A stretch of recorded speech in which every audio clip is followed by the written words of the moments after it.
उपस्थित प्रदेश सरकार के वित्त और संसदीय कार्य विभाग के मंत्री श्री सुरेश कुमार खन्ना जी, प्रदेश सरकार में मेरे सहयोगी मंत्री डॉक्टर अरुण कुमार सिन्हा जी, माननीय सांसद श्री संतोष कुमार गंगवार जी,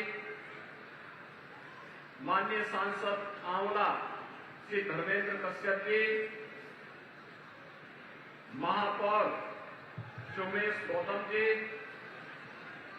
जिला पंचायत अध्यक्ष श्रीमती रश्मि पटेल जी, माननीय विधायकगण डॉक्टर डीसी वर्मा जी, प्रोफेसर श्याम बिहारी लाल जी, डॉक्टर राघवेंद्र शर्मा जी, श्री संजीव अग्रवाल जी, डॉक्टर एनपी आर्या जी, विधान परिषद सदस्य श्री जयपाल सिंह व्यस्त जी, श्री डॉक्टर हरि सिंह ढिल्लो जी, कुंवर महाराज सिंह जी, भारतीय जनता पार्टी के क्षेत्रीय अध्यक्ष रजनीकांत माहेश्वरी जी, प्रदेश के उपाध्यक्ष श्री संतोष सिंह जी, भारतीय जनता पार्टी के महानगर और जनपद के अध्यक्ष मान्य पदाधिकारीगण और भारी संख्या में नाथ नगरी से जुड़े हुए सभी उपस्थित भाइयों बहनों, एक साथ 1460 करोड़ रुपए की परियोजनाओं के लिए बरेली की जनता जनार्दन को बधाई देते हुए मैं सबसे पहले आप सबका आभार व्यक्त करता हूं कि अभी हाल ही में विधानसभा के चुनाव में 9 में से 7 सीट बरेली की जनता ने भारतीय जनता पार्टी की झोली में डाली। इसके लिए आप सबका हृदय से आभार व्यक्त करके मैं अभिनंदन करता हूं। भाइयों बहनों, आज 1460 करोड़ रुपए की इन परियोजनाओं के लिए भी मैं बरेली वासियों को हृदय से बधाई देते हुए आप सबके प्रति इस बात के लिए आपको आश्वस्त करने के लिए आया हूं कि डबल इंजन की सरकार प्रदेश के सर्वांगीण विकास के लिए जिस प्रतिबद्धता के साथ कार्य कर रही है, उस प्रतिबद्धता में न केवल डबल इंजन की सरकार बल्कि हमें स्थानीय निकाय की संस्थाओं के माध्यम से भी आम जनमानस की बुनियादी सुविधाओं को आगे बढ़ाने के लिए उसी प्रतिबद्धता के साथ कार्य करना होगा। भाइयों बहनों, आज नाथ नगरी अपनी पुरातन पहचान को फिर से स्थापित कर रही है। कभी झुमके के आधार पर इस नगरी की पहचान बनाने वाले आज डबल इंजन की सरकार ने इसको स्मार्ट नगरी के रूप में स्थापित करने की कार्रवाई को आगे बढ़ाया है और स्मार्ट सिटी के रूप में विकसित हो रही नाथ नगरी अनेक नए नए प्रयोगों की केंद्र बिंदु बनी है। मैं धन्यवाद दूंगा उन सभी निवेशकों को जिन्होंने अपने परिश्रम और पुरुषार्थ से न केवल बैंकिंग क्षेत्र में अच्छा कार्य इस नगरी में किया, बल्कि हेल्थ के एक हब के रूप में भी बिना किसी सरकारी सहयोग के नाथ नगरी को स्थापित करने का कार्य किया है।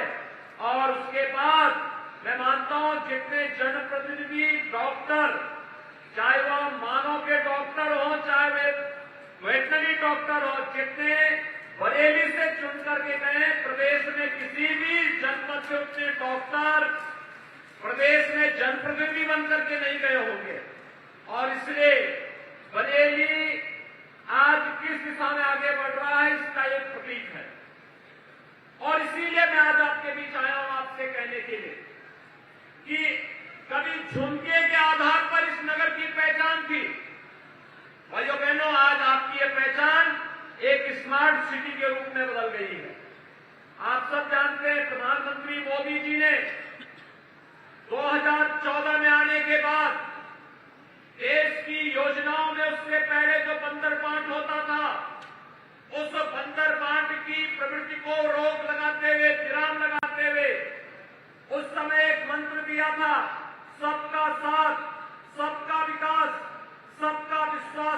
सबके प्रयास का,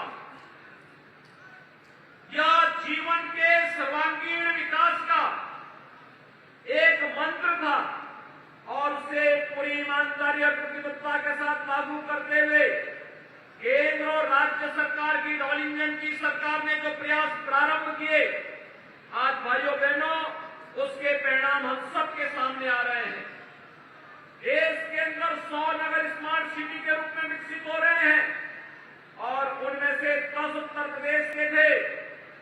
उन 10 को केंद्र सरकार के साथ स्मार्ट सिटी मिशन के अंतर्गत विकसित करने की कार्रवाई को आगे बढ़ाने के साथ ही 7 अन्य नगर निगमों को जो भारत सरकार के स्मार्ट सिटी मिशन के अंतर्गत नहीं आते थे, उन्हें भी स्मार्ट सिटी के रूप में विकसित करने की कार्रवाई राज्य स्मार्ट सिटी मिशन के अंतर्गत लेकर के हम लोगों ने कार्य प्रारंभ किया।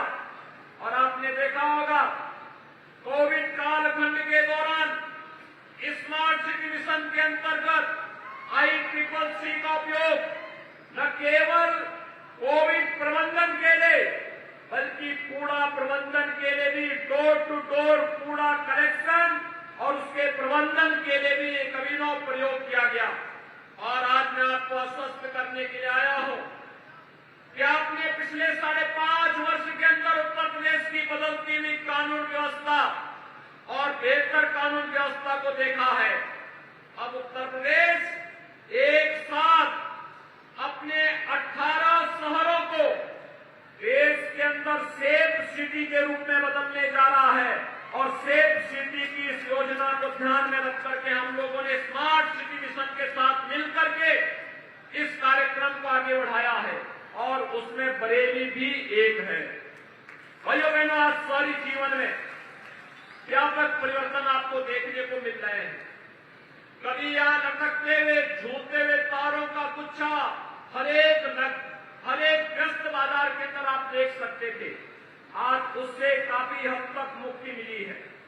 इस कार्यक्रम को आगे बढ़ाना, स्मार्ट रोड की परिकल्पना को साकार करना, हर सिटी के अंदर कन्वेंशन सेंटर हो, हर सिटी का अपना ऑडिटोरियम हो, हर सिटी के अंदर जनता जनार्दन की जुड़ी हुई उन सभी कार्यक्रमों के लिए कोई ऐसी जगह मिले जहां पर वह अपने कार्यक्रमों को आगे बढ़ा सके, जहां एक और शासन इस ओर पूरी ईमानदारी के साथ कार्य कर रही है, तो वहीं प्रत्येक नागरिक के जीवन में भी परिवर्तन लाने के लिए हम क्या कुछ कर सकते हैं। अगर इसकी झलक देखनी है तो अकेले बरेली शहर के अंदर प्रधानमंत्री आवास योजना में 17,700 से अधिक गरीबों को प्रधानमंत्री आवास योजना का लाभ दिया गया है और ग्रामीण क्षेत्र में अगर इस संख्या को जोड़ेंगे तो 14,000 से अधिक गरीबों को प्रधानमंत्री आवास योजना का लाभ ग्रामीण क्षेत्र में भी मिला। यानी बरेली जनपद की अगर हम बात करें तो यह संख्या आपके ग्रामीण और शहरी क्षेत्रों को मिलाकर के 31,700 से अधिक अकेले बरेली जनपद के अंदर पिछले 5 वर्ष के अंदर प्रधानमंत्री आवास योजना का लाभ यहां के लोगों को प्राप्त हुआ है। अभी आपने देखा होगा मंच पर जब हम लोग कुछ लाभार्थियों को सम्मानित कर रहे थे, लाभार्थियों की इस तरफ में आपने देखा होगा पीएम स्वनिधि योजना के अंतर्गत पटरी व्यवसायियों के बारे में आपने इससे पहले सुना तो होगा कि पटरी व्यवसायी शोषण का शिकार होता था, कभी पुलिस के द्वारा, कभी नगर निकायों के द्वारा, कभी किसी और के द्वारा। पहली बार ये हुआ है जब 29,000 से अधिक गरीबों के लिए, पटरी व्यवसायियों के लिए, ठेला खोमचा रेहड़ी लगाने वाले लोगों के लिए भी एक स्कीम आई। प्रधानमंत्री मोदी जी ने उनके जीवन में परिवर्तन लाने के लिए पीएम स्वनिधि योजना लागू की और पीएम स्वनिधि योजना के अंतर्गत ब्याज फ्री लोन की सुविधा उन्हें उपलब्ध करवाने की कार्रवाई को आगे बढ़ाया है। और इसमें मुझे बताते हुए प्रसन्नता है कि बरेली जनपद में 29,000 से अधिक पटरी व्यवसायियों को अब तक पीएम स्वनिधि योजना का लाभ देने में हमें सफलता प्राप्त हुई है। भाइयों बहनों, ये वही उत्तर प्रदेश है जो 2017 के पहले भारत सरकार की फ्लैगशिप स्कीम में अंतिम पायदान पर खड़ा होता हुआ दिखाई देता था। आज भारत सरकार की हर फ्लैगशिप स्कीम में उत्तर प्रदेश अग्रणी राज्यों में है और उसका लाभ उत्तर प्रदेश की 25 करोड़ जनता को बिना भेदभाव के उपलब्ध करवाने का कार्य किया जा रहा है। और इसीलिए तो आज मुझे बरेली आना पड़ा आपसे कहने के लिए कि उत्तर प्रदेश वर्तमान में 2 बड़े कार्यक्रमों को लेकर के आपके पास आ रहा है। एक, जैसे डबल इंजन की सरकार नए नए कार्यक्रमों को आगे बढ़ा रही है, शहरी जीवन में व्यापक परिवर्तन हो, लोगों को बुनियादी सुविधाएं मिले, स्ट्रीट लाइफ में समरूपता दिखाई दे, लोगों के जीवन को, इस ऑफ लिविंग को और आसान किया जा सके। एक तरफ इन सभी कार्यक्रमों के साथ सरकार आपको जोड़ने के लिए एक विराट कार्यक्रम के साथ आगे बढ़ा रही है। स्मार्ट सिटी के साथ साथ स्मार्ट युवा यूपी के अंदर दिखाई दे 2 करोड़ युवाओं को स्मार्टफोन और टैबलेट के साथ उनका लाभ देने की कार्रवाई वर्तमान में गतिमान है। एक और सरकार इस दिशा में प्रयास कर रही है। तो भाइयों बहनों, दूसरी ओर सरकार ने इस कार्यक्रम को भी आगे बढ़ाया है। कार्यक्रम के तहत जहां पर शासन की योजनाओं का लाभ हर एक व्यक्ति तक भ्रष्टाचार मुक्त की व्यवस्था से अलग करते हुए एक ट्रांसपेरेंट तरीके से, पारदर्शी तरीके से प्रत्येक व्यक्ति तक पहुंच सके, इन कार्यक्रमों को आगे बढ़ाने की कार्रवाई जहां पूरी ईमानदारी के साथ सरकार आगे बढ़ा रही है। पब्लिक ट्रांसपोर्ट सिस्टम को आप देख सकते हैं, इलेक्ट्रिक बसेज की सुविधा, शहरी क्षेत्रों में बदलते हुए जो कार्यक्रम है, एक और दिशा में सरकार का पूरा ध्यान है तो दूसरी ओर सरकार ने अपने कार्यक्रमों को आगे बढ़ाया है। और वह कार्यक्रम है कि उत्तर प्रदेश को देश की सबसे बड़ी अर्थव्यवस्था के रूप में आगे बढ़ाना है। भाइयों बहनों, आपने यहाँ पे चैम्बर ऑफ इंडस्ट्रीज के अध्यक्ष की बातों को सुना होगा। उन्होंने कैसे, किस तरीके से प्रदेश में परिवर्तन हुआ है। आज आप देख सकते हैं उत्तर प्रदेश की कानून व्यवस्था की चर्चा पूरे देश के अंदर होती है। हर व्यक्ति इस बात को मानता है। कभी दंगे होते थे, कभी कर्फ्यू लगता था। इस बरेली में 12 से 17 के बीच में आपने देखा होगा कई महीनों तक कर्फ्यू लगा रहा। लेकिन पिछले 2017 से 22 के बीच में एक भी बार बरेली के अंदर कर्फ्यू नहीं लगा है। एक भी बार आपके पर्व और त्योहारों में कोई व्यवधान डालने की का दुस्साहस नहीं कर पाया है। ये बदलता हुआ उत्तर प्रदेश है। यहाँ दंगों के लिए और कर्फ्यू के लिए जगह नहीं। ये उत्तर प्रदेश देश की सबसे बड़ी आबादी का राज्य होने के साथ साथ आज निवेश के सबसे बड़े गंतव्य के रूप में भी उभरा है।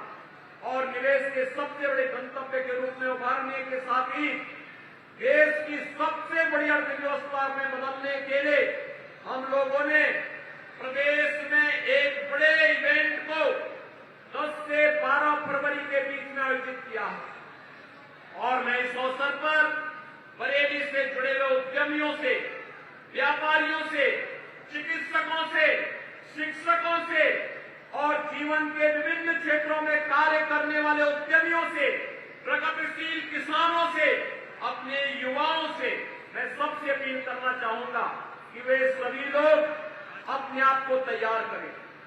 उत्तर प्रदेश सरकार ने इन्वेस्टर फ्रेंडली 25 से अधिक अपनी नीतियां अब तक लागू की है और इन नीतियों को हम लोगों ने ऑनलाइन व्यवस्था के साथ जोड़ा है। कोई व्यक्ति निवेश करना चाहता है, उसको एक बार आवेदन करें। मुख्यमंत्री कार्यालय स्वयं उनकी समीक्षा करता है और समयबद्ध तरीके से उन्हें एनओसी उपलब्ध करवाने के साथ ही जहां उसकी एमओयू होने के बाद भी मॉनिटरिंग होती है। तो जैसे ही निवेश प्रारंभ होता है उसके साथ ही उसकी समीक्षा होनी प्रारंभ होती है और निवेश पूरा होने के बाद सरकार से मिलने वाला इंसेंटिव भी ऑनलाइन उस निवेशक के खाते में जाता हुआ दिखाई देता है। ये पूरी प्रक्रिया पूरी पारदर्शी तरीके से आगे बढ़ाने का कार्य किया गया है और इसीलिए आप सभी प्रबुद्ध जनों से मेरी अपील होगी कि एक तरफ हमें अपने नगरीय जीवन को आसान और सरल बनाने के लिए डबल इंजन के साथ चलने की आदत डालनी पड़ेगी। डबल इंजन की स्पीड के साथ आगे बढ़ने के लिए उस प्रकार के बोर्ड के गठन के लिए अपने आप को तैयार करना पड़ेगा। पिछले 5 वर्षों 7 वर्षों के अंदर जो कार्य हुए हैं, इन कार्यों की स्पीड को थमने नहीं देना है। तो दूसरी तरफ निवेश के माध्यम से अपने शहर के अंदर भी अधिक से अधिक निवेश को आमंत्रित कर सके। कोई शिक्षा का केंद्र बनाएगा, कोई अच्छा चिकित्सालय या मेडिकल कॉलेज बनाएगा, कोई अच्छा विश्वविद्यालय बनाएगा, कोई उद्योग लेकर के आएगा, कोई कृषि के क्षेत्र में अच्छा उद्योग का गठन करेगा, कोई फूड प्रोसेसिंग का अच्छा सेंटर स्थापित करेगा। अलग अलग जितने भी केंद्र स्थापित होंगे, ये सभी व्यवस्थित तरीके से आगे बढ़ेंगे तो निवेश के बेहतरीन गंतव्य के रूप में आपका बरेली भी आगे बढ़ेगा। आज भाइयों बहनों, बरेली की कनेक्टिविटी बेहतर हुई है। सड़क और ट्रेन की कनेक्टिविटी के साथ ही वायु कनेक्टिविटी के साथ आपका बरेली जुड़ा है और आने वाले समय में बरेली के अंदर इस कनेक्टिविटी को और बेहतर करने की दिशा में सरकार कार्य कर रही है। बरेली के अंदर की तमाम परियोजनाएं पाइपलाइन में हैं, जिन्हें बहुत शीघ्र सरकार उन्हें लागू करने के लिए पूरी ईमानदारी और प्रतिबद्धता के साथ कार्य कर रही है। और इस अवसर पर मेरी आप सबसे अपील होगी, आप सभी इन योजनाओं के साथ जुड़ करके बरेली को पर्यटन के, बरेली को निवेश के, बरेली को रोजगार के, बरेली को शिक्षा और स्वास्थ्य के एक बेहतरीन केंद्र के रूप में विकसित करेंगे। इस विश्वास के साथ नाथ नगरी से जुड़े हुए आप सभी प्रबुद्ध जनों का, बरेली वासियों का मैं एक बार फिर से अभिनंदन करते हुए 1400 करोड़ रुपए से अधिक की परियोजनाओं के लिए आप सबको मैं एक बार फिर से बधाई देते हुए विश्वास व्यक्त करता हूं कि हमारे माननीय जनप्रतिनिधियों के साथ मिलकर के आप बरेली को विकास और निवेश के एक बेहतरीन गंतव्य के रूप में आगे बढ़ाने का कार्य करेंगे। आप सबके प्रति मेरी शुभकामनाएं। धन्यवाद। जय हिंद।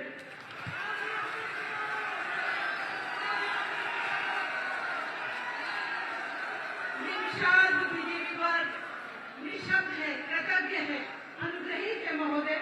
और अब नगर निगम बरेली में 5 वर्षों में किए गए कार्यों का विवरण देने वाली पुस्तिका का विमोचन किया जा रहा है माननीय मुख्यमंत्री जी के कर कमलों द्वारा। और साथ ही धन्यवाद ज्ञापित करने के लिए माननीय महापौर बरेली श्री